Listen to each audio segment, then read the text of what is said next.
Coach, in your second stint here at Marquette, how has the program changed from when you were here previously? Well, it's changed dramatically, not only physically, but the culture of the program right now. And I think all of the things that Coach had envisioned the first time that I was here have come to fruition. And it's really been interesting to see not only what he's been able to do with the program, but how the university and the fans have gotten behind the program. How much were you involved? I'm told you really started the ball rolling as far as the recruiting of Dwayne Wade. Well, I had a lot to do with it, and at the same time the entire staff did with Darren Horn and Dwayne Stevens, and obviously Coach Crean had to finish it off. I think it's always been a joint effort here with recruiting, and it makes it a lot easier to recruit when the head coach is as involved as Coach is. You went to Ball State to be a head coach. What did you learn about yourself as a coach and as a person through that experience? Well, it's been a great experience, and now having an opportunity to come back and be an assistant, I can truly say I do understand what Coach Crean goes through that other people may not understand.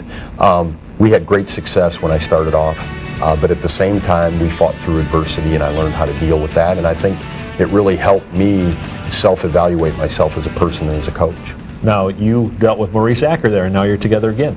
Yeah, and that was a great deal his freshman year at Ball State. We had lost our best player for the season in Peyton Stovall, who had averaged 18 points a game, and so Maurice kind of had to be one of the more primary players as a freshman, and I thought he handled it magnificently with the inexperience that he had in going through Division I basketball, but he did such a great job for us, kept us in a lot of ball games. We lost 8 games that year by 6 points or less, and Maurice was named Freshman of the Year in the league. Last year you spent as an assistant to Steve Alford at Iowa. You'd been in the Big Ten before with Stu Jackson over in Madison. Do you learn a little bit from each coach that you work under? Without question. I thought that was a great experience for me, and Steve does it differently than some of the other places that I had been before, and I really enjoyed that. And the two things that I really learned from him were, number one, he's arguably one of the greatest shooters to ever play in college basketball, and he had great patience in teaching guys how to shoot, where normally when somebody's good at something, they don't have a lot of patience for people that don't do it as well. And then secondly, I thought he had a great feel for the team. I think he knew when to push, he knew when to back off, and I think his experience as a player really helped him in that category. Coaching is a tough profession, the hours, the stress. Why'd you get into the business? What's fun about it for you?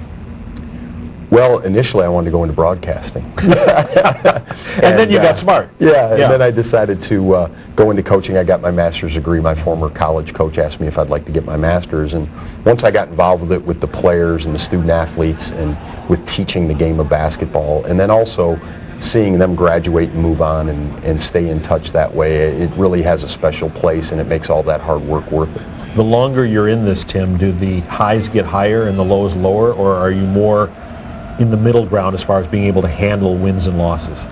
Much more balanced, whereas early on you live and die with each possession and that type of thing, and I think as you mature and you get more experience, you realize that the game is more of a novel than it is a short story, and it's the same thing with a season. You can't get too high when you're good, and you can't get too low when you're not as good. You have to keep improving on a daily basis. How has Coach Crean specifically affected your philosophy of basketball and about what it takes to run a program?